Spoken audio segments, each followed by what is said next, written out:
Olá pessoal, sejam bem-vindos a mais uma aula.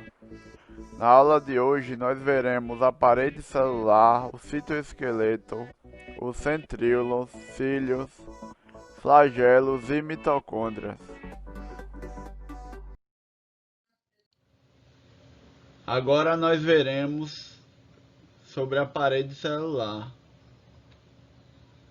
As células de bactérias, fungos, algas, plantas e alguns protozoários têm parede celular, um envoltório externo rígido ao qual adere internamente a membrana plasmática.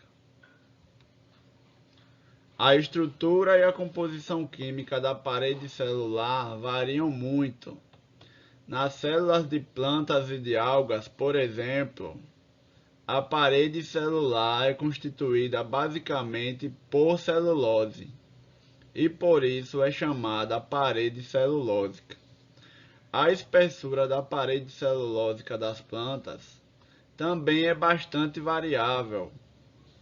Em células vegetais jovens, a parede celulósica é fina e elástica, medindo entre 0,1 micrômetro e 0,2 micrômetro de espessura. Em células vegetais maduras, ela pode ter entre 1 micrômetro e 10 micrômetros de espessura. Então, a parede celular ela está presente em vários organismos, né? Em bactérias, fungos, algas, plantas e alguns protozoários.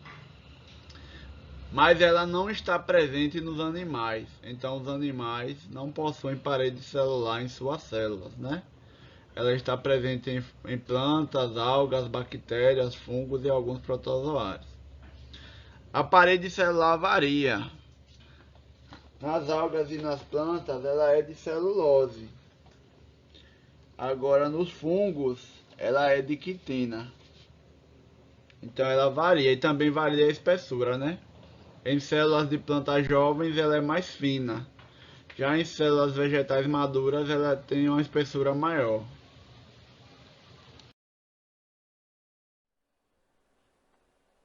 As moléculas de celulose organizam-se em feixes resistentes às microfibrilas, que se mantêm unidos graças a uma matriz formada por glicoproteínas, proteínas ligadas a açúcares e polissacarídeos, hemicelulose e pectina. Em células vegetais jovens, as microfibrilas de celulose da parede formam um arranjo cruzado, que alia a resistência à elasticidade e possibilita o crescimento da célula. Então a celulose, ela é constituída por fibras, né? Por fibras de celulose, né? As microfibrilas, juntamente com glicoproteínas que estão associadas a essas fibras para poder juntar elas e dar mais resistência, né? E polissacarídeos como hemicelulose e pectina, para poder essa parede celular ser mais resistente e também ter elasticidade, permitindo que a célula vegetal possa crescer. Aqui nessa figura nós temos a representação esquemática da estrutura molecular da parede celulósica. A parede celulósica ela é constituída por várias moléculas. Ela é constituída por moléculas de pectina, é constituída também por moléculas de hemicelulose, que ficam associadas com moléculas de celulose. A celulose ela é um polissacarídeo. Ela é constituída por muitas moléculas de monossacarídeos. Então, cada círculo desse hexágono está representando um monossacarídeo, que é uma molécula de açúcar. Então, várias moléculas de açúcar se juntam para formar a molécula de celulose, que é um polissacarídeo. Então, as moléculas de celulose, juntamente com a hemicelulose, as glicoproteínas que juntam as fibras faz com que as fibras fiquem juntas. A pectina. Todas essas moléculas juntas, elas formam a parede celular, a parede celulósica da célula vegetal.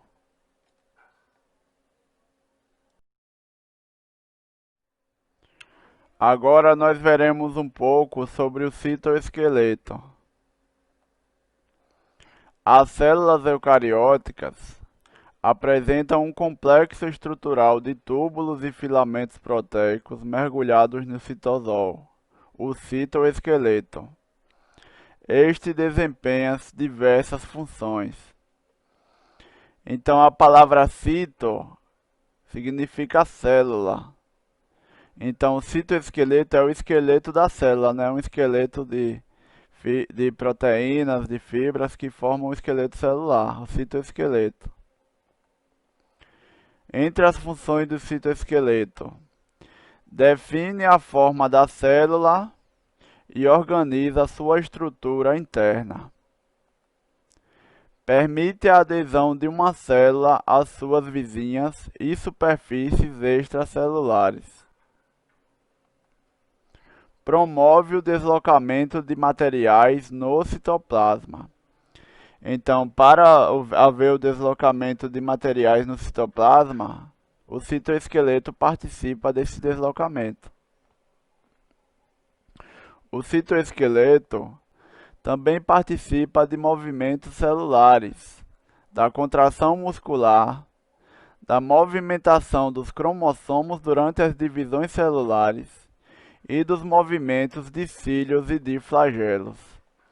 Então, nós vemos que o citoesqueleto ele tem várias funções e também participa dos movimentos celulares, né, da contração muscular, movimentação dos cromossomos na divisão celulares, né, porque na divisão celular os cromossomos têm que ser deslocados para os polos opostos da célula. E quem realiza essa movimentação é o citoesqueleto. Também são responsáveis pelos movimentos dos cílios e dos flagelos.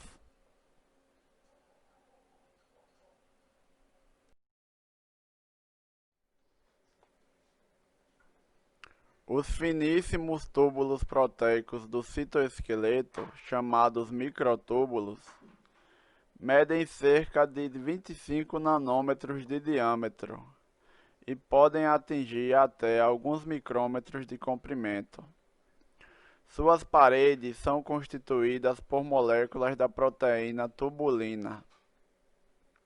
Em nossa célula imaginária, aumentada 100 mil vezes, então se uma célula fosse aumentada 100 mil vezes de tamanho, um microtúbulo teria cerca de 2,5 milímetros de espessura, comparável ao de uma tinta de uma caneta, um tubo de tinta de uma caneta esferográfica, com até 50 centímetros de comprimento.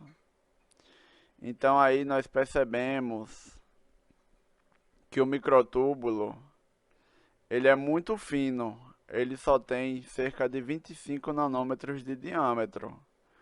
Porém, o comprimento é maior, né? Pode ter até alguns micrômetros de comprimento. Então, esses microtúbulos, eles formam parte do citoesqueleto da célula, né?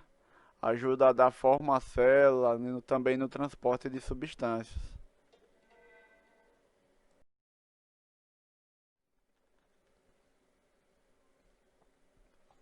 Outros componentes do citoesqueleto são os microfilamentos de actina, uma proteína abundante nos organismos eucarióticos.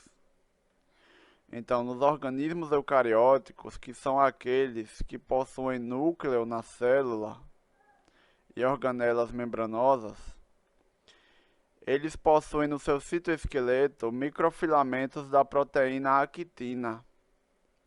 Esses filamentos têm cerca de 7 nanômetros de espessura e dispõem-se no citoplasma de duas maneiras principais: lado a lado, formando feixes, ou entrelaçados, formando redes.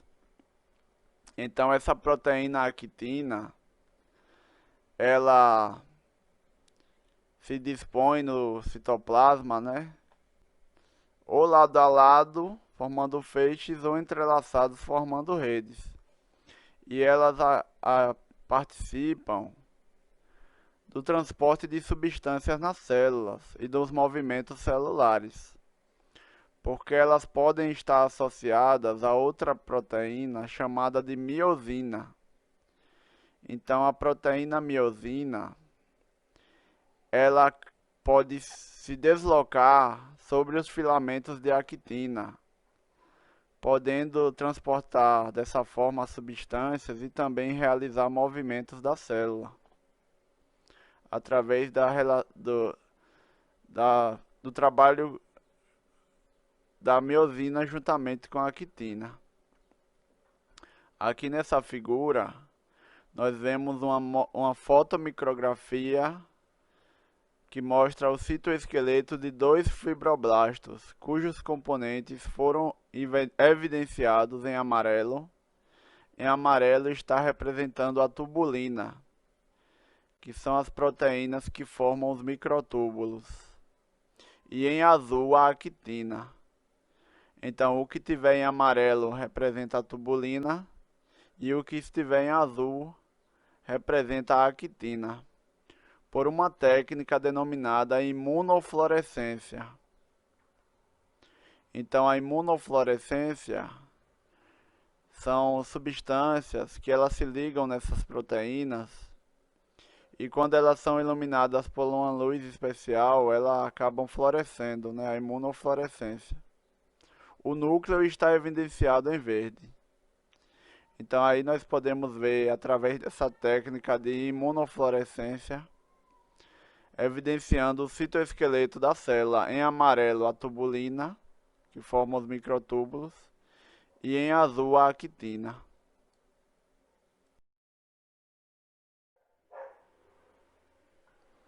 O citoesqueleto é uma estrutura dinâmica. Microtúbulos surgem e se desfazem continuamente pela respectiva organização e desorganização das proteínas que os compõem. Os microfilamentos de actina aumentam e diminuem em comprimento e seus feixes e redes modificam-se sempre. Então, o citoesqueleto, ele é dinâmico, ou seja, ele se modifica, né? Ele não é uma estrutura que fica estática, sempre da mesma forma, ela vai se modificando continuamente. Os microtúbulos podem aumentar ou diminuir, e os filamentos de actina também, eles podem aumentar e diminuir, né? Através da agregação de proteínas que constituem ou pela retirada dessas proteínas, né? É uma estrutura dinâmica. Continuamente ela está se modificando. Filamentos da proteína miosina deslizam sobre filamentos de actina, levando a célula a mudar de forma, a criar pseudópodes e a expulsar as secreções, entre outros movimentos. Então, a actina, em associação com a proteína miosina, elas podem realizar movimentos celulares, porque a miosina ela desliza sobre os filamentos da actina. Então, dessa forma, pode criar os pseudópodes, que são aquelas expansões citoplasmáticas que são utilizadas no processo de fagocitose. Pode expulsar secreções naquelas células que realizam muita secreção de substâncias. Mudar de forma também, que às vezes a célula precisa mudar de forma. Tudo isso graças a o funcionamento conjunto da proteína miosina deslizando sobre os filamentos de actina. Eu achei um vídeo mostrando o funcionamento de uma célula muscular, né? Onde os filamentos de a proteína miosina desliza sobre os filamentos de actina. Aí nós vemos, ó, está representando uma célula muscular, né? Uma fibra muscular. Aí lá na fibra muscular, ela é rica em proteínas actina e miosina.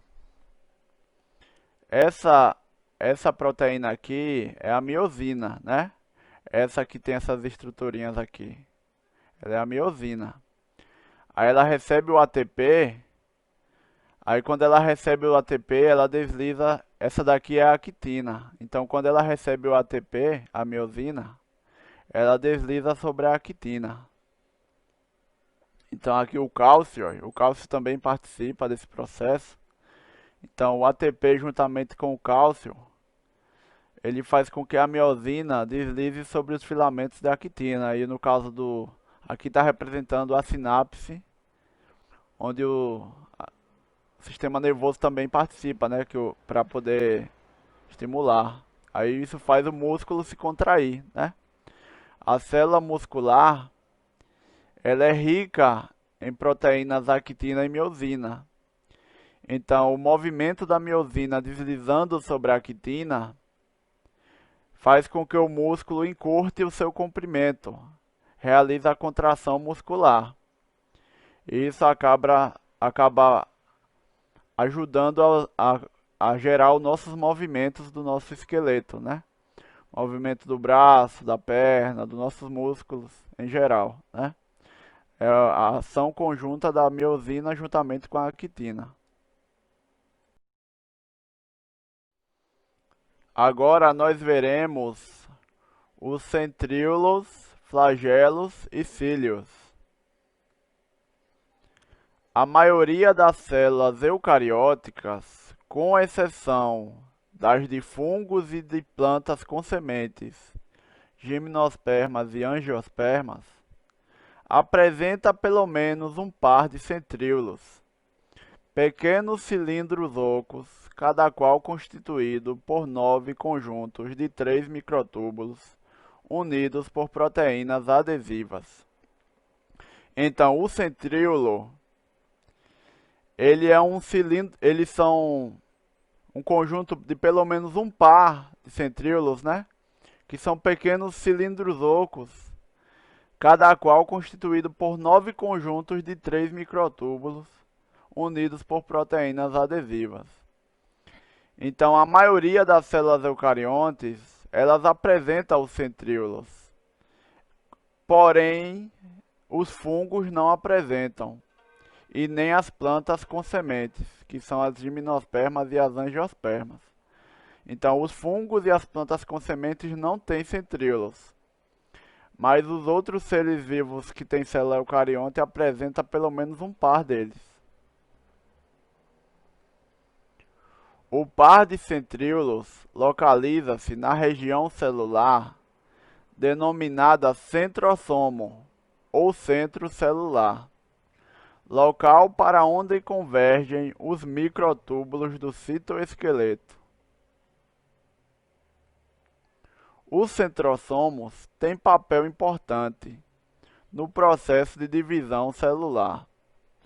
Os microtúbulos que convergem para os centrosomos puxam os cromossomos, separando-os corretamente para as células filhas.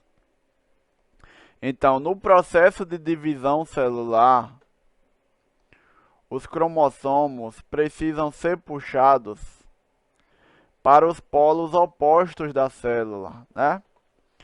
Porque antes da divisão celular, os cromossomos eles se duplicam.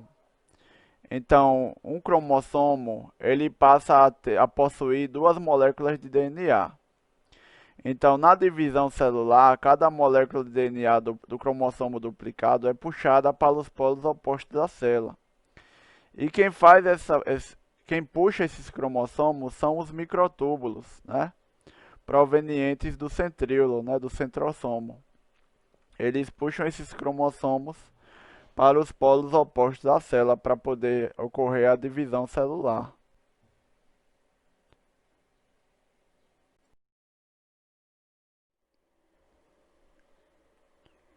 Certas células têm estruturas filamentosas móveis que se projetam da superfície celular como pelos microscópicos. Dependendo do tamanho e do tipo de movimentação, esses filamentos são classificados em flagelos ou cílios. Então, aqui nessa figura, nós vemos a representação esquemática de um par de centríolos e também um detalhe do pedaço do microtúbulo mostrando as moléculas de tubulina que o constituem. Então aqui nós vemos um par de centríolos, né? O centríolo ele é formado por 9 conjuntos de 3 microtúbulos unidos por proteínas adesivas. Então nós vemos aqui, ó, 9 conjuntos de 3 microtúbulos cada. Então geralmente são pelo menos 2 centríolos, né? Pelo menos um par de centríolos em uma célula eucariótica, naquelas que possuem, né? E aqui nessa outra figura nós vemos o microtúbulo. O microtúbulo é um tubo muito fino e oco que é formado pela proteína tubulina. Então essa proteína tubulina ela vai se juntando umas com as outras e vai formando o microtúbulo, né? E os microtúbulos também se juntam para formar os centríolos, né? Já que o centríolo é formado por 9 conjuntos de 3 microtúbulos unidos por proteínas adesivas. Os flagelos. Os flagelos são geralmente mais longos que os cílios e ocorrem em menor número por célula. O espermatozoide humano, por exemplo, cuja cabeça mede 5 micrômetros de comprimento por 3 micrômetros de largura, tem um único flagelo de aproximadamente 41 micrômetros de comprimento. Os gametas de certas plantas possuem 2, 4 ou mais flagelos.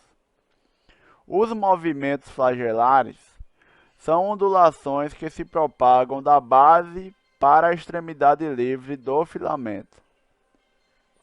Então aqui nessa figura, nós vemos uma fotografia, né, do microscópio óptico, uma fotomicrografia de espermatozoides obtidos ao microscópio óptico, que é aquele microscópio que utiliza a luz. Então aqui nós vemos que o espermatozoide humano, ele possui apenas um flagelo, mas dependendo da célula pode haver mais de um, como no caso dos gametas de certas plantas, né? Podem possuir 2, 4 ou mais flagelos. Mas no caso do espermatozoide humano, que é o gameta masculino, ele possui apenas um flagelo, que pode ter o comprimento de até 41 micrômetros de comprimento, né? O movimento do flagelo, eles são ondulações que se propagam da base do flagelo até a extremidade livre, né? E esse movimento de ondulação, ele faz com que o espermatozoide possa se deslocar em meio líquido. Então, dessa forma, os espermatozoides vão se deslocar à procura do gameta feminino para poder realizar a fecundação, né? Porque quando o espermatozoide fecunda o gameta feminino, ocorre a fecundação, produzindo o zigoto ou célula-ovo, que irá se desenvolver e originar um embrião que dará origem a uma criança, né?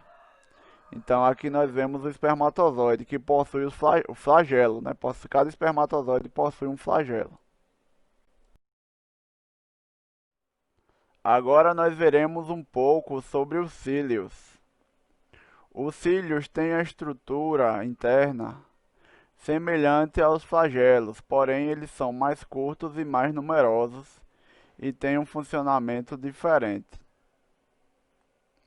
Os cílios são mais curtos que os flagelos e ocorrem em número relativamente maior por célula.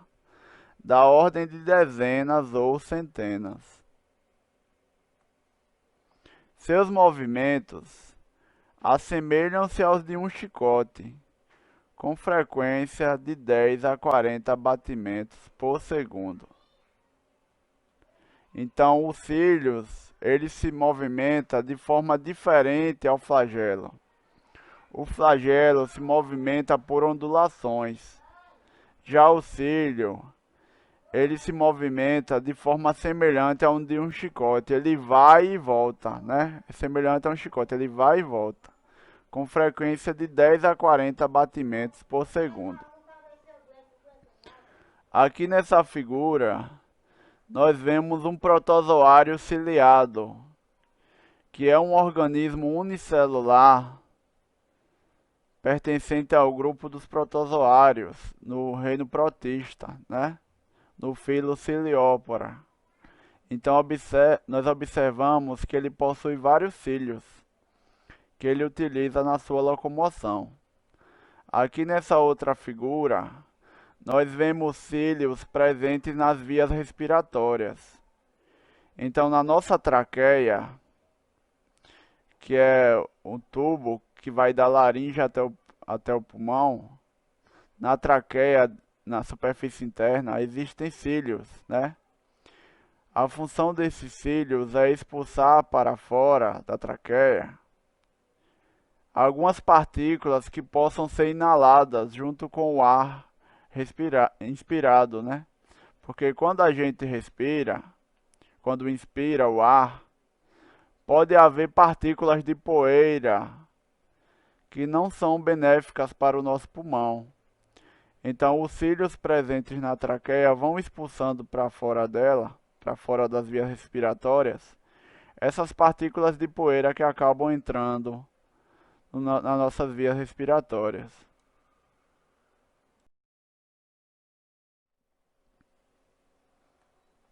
As funções de flagelos e cílios compreendem a movimentação da célula em meios líquidos, como ocorre com gametas e certos protozoários, ou a movimentação de líquidos em relação à célula, como ocorre com certos protozoários e animais, cujos cílios criam correntes que trazem partículas alimentares.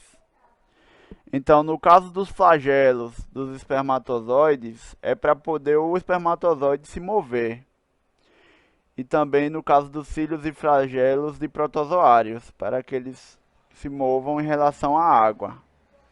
Mas para certos protozoários e animais, o cílio não é para eles se moverem, mas para mover a água em relação a eles, para mover a água em direção a eles. E essa água que se move em direção a eles pode trazer partículas de alimento, como por exemplo os poríferos, que são as esponjas, né, as esponjas do mal, que pertencem ao filo dos poríferos, filo porífera. Eles possuem células flageladas no seu interior, que essas células flageladas, os coanócitos, eles fazem com que a água se movimente no interior do seu organismo. E dessa forma, essa água em movimento, ela traz partículas alimentares que acabam servindo de alimento para esses poríferos. Nossa traqueia é internamente revestida por células ciliadas, que varrem para fora o muco que lubrifica as vias respiratórias, livrando-nos assim de bactérias e partículas inaladas com o ar. Então, no caso da nossa traqueia, ela possui esses cílios, né? Que acaba expulsando para fora partículas inaladas com o ar e até mesmo bactérias que a gente acaba inspirando, né? Quando acaba inalando quando respira, né? Porque o ar que a gente respira, ele não possui apenas oxigênio, nitrogênio e gases. Ele também possui partículas em suspensão, como poeira, e também micro-organismos, como bactérias, entre outros. E esses cílios da traqueia acabam ajudando a expulsar essas partículas juntamente com o muco que lubrifica as vias respiratórias.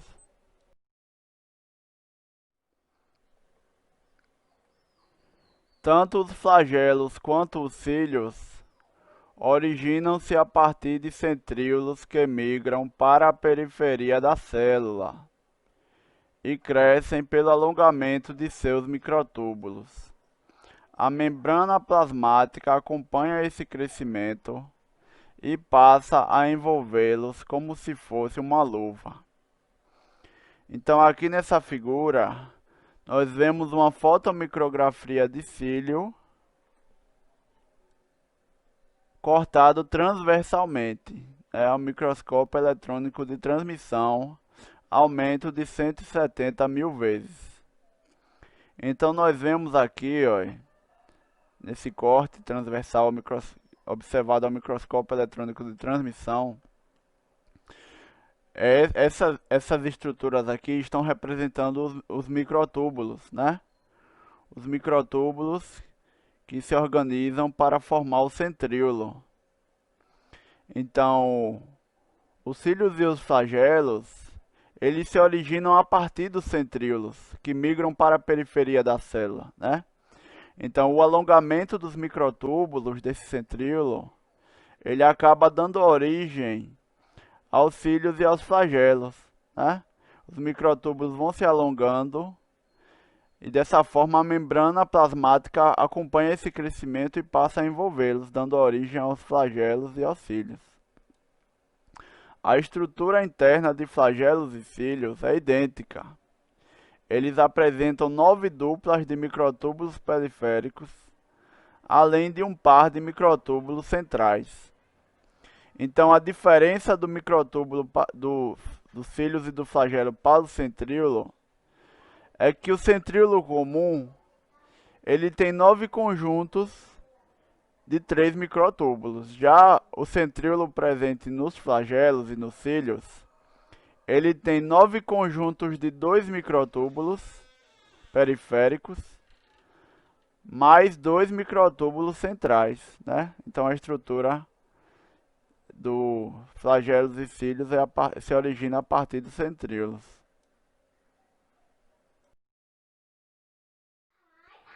Agora nós veremos um pouco sobre as mitocôndrias, que são a sede da respiração aeróbica, né? As mitocôndrias são organelas presentes nas células eucarióticas.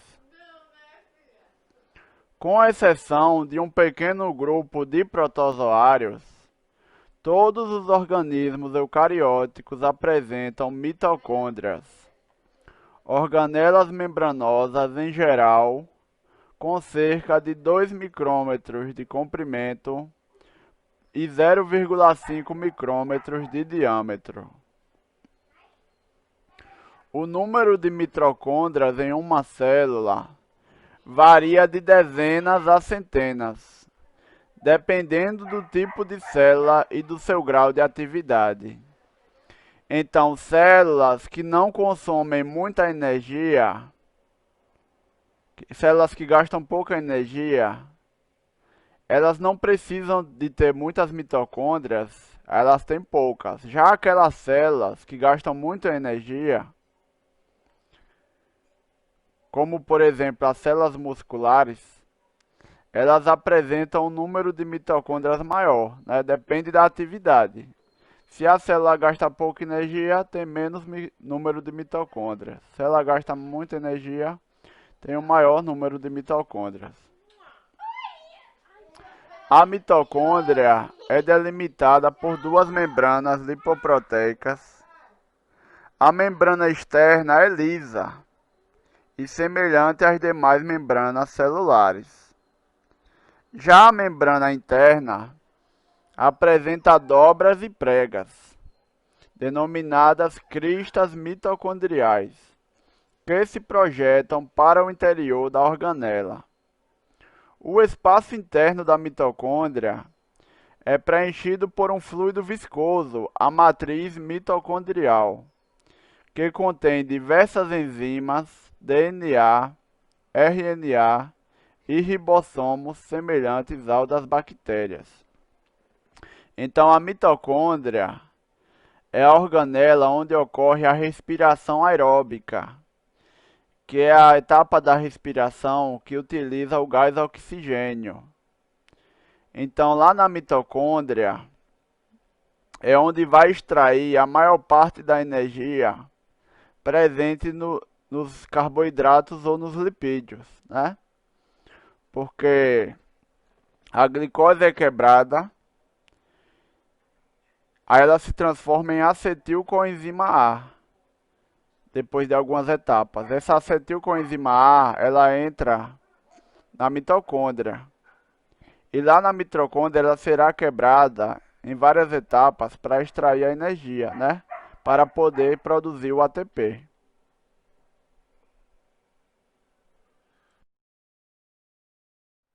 Aqui nessa figura nós temos uma representação esquemática de uma mitocôndria com uma parte removida para visualizar seus componentes internos.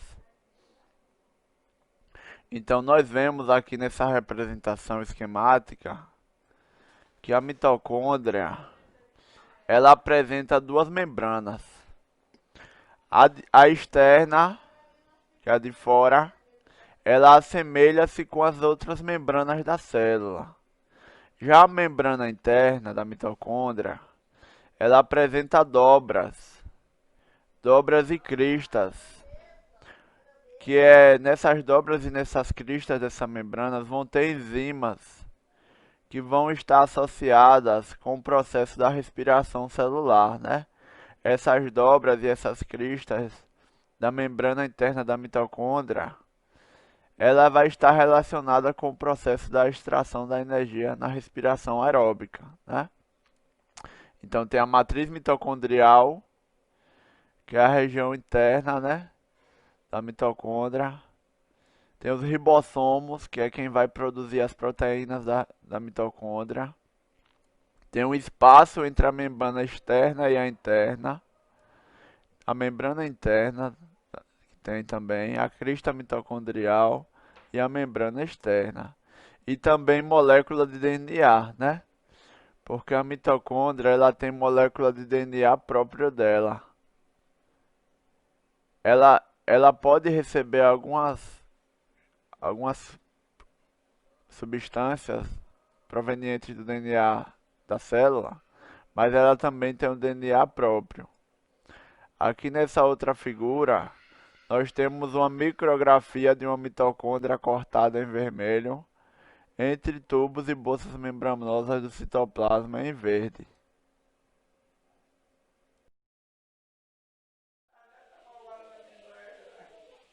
As mitocôndrias surgem exclusivamente por autoduplicação de mitocôndrias pré-existentes. Então, as mitocôndrias elas têm a capacidade de se autoduplicar, semelhante ao que ocorre com as bactérias.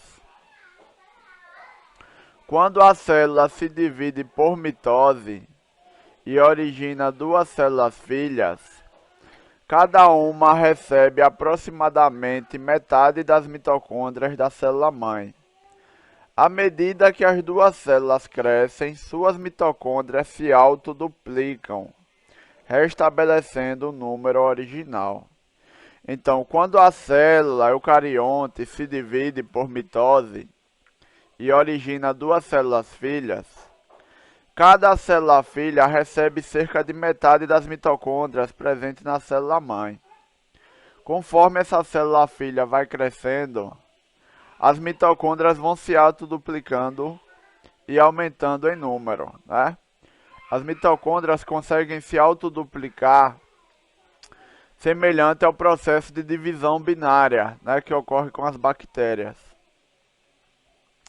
A complexidade das mitocôndrias, sua capacidade de autoduplicação e a semelhança com as bactérias levaram os cientistas a imaginar que essas organelas tenham se originado de procarióticos primitivos no passado. Se instalaram no citoplasma de primitivas células eucarióticas. Essa explicação para a origem das mitocôndrias, válida também para os plastos, como por exemplo os cloroplastos, é conhecida como hipótese endossimbiótica ou simbiogênese. Então, as mitocôndrias presentes na célula dos organismos eucariontes, elas possuem muita semelhança com as bactérias. Elas possuem DNA próprio, capacidade de autoduplicação, e o seu material genético e suas moléculas têm semelhanças com as bactérias, né? Então isso levou os cientistas a acreditar que as mitocôndrias foram bactérias no passado e passaram a viver dentro das primitivas células eucarióticas, num processo de simbiose, né? Que é conhecido como hipótese da endossimbiose, né? Da endossimbiose sequencial, que os ancestrais das mitocôndrias passaram a viver dentro de células eucariontes num processo de troca de benefícios e continuaram a viver ali dentro, passando para as células filhas dessa primitiva célula eucarionte. Então é conhecida como hipótese endossimbiótica, ou da endossimbiose sequencial ou simbiogênese.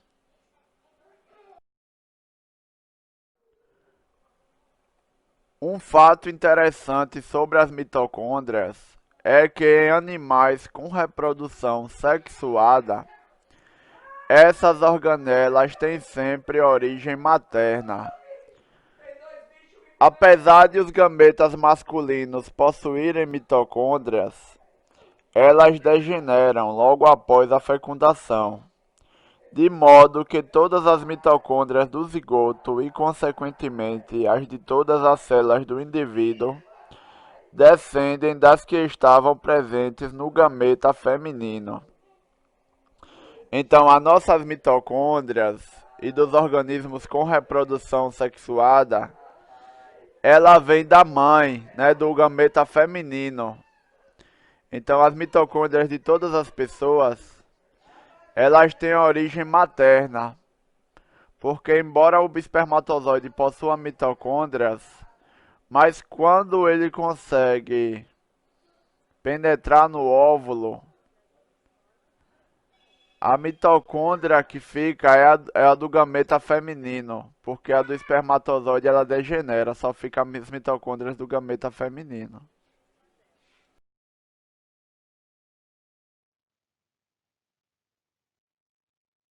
Estamos chegando ao fim de mais uma aula. Muito obrigado a todos. Não esqueçam de se inscrever no canal, deixem um like e um comentário. Também ativem o sininho das notificações. Muito obrigado a todos e até a próxima. Valeu!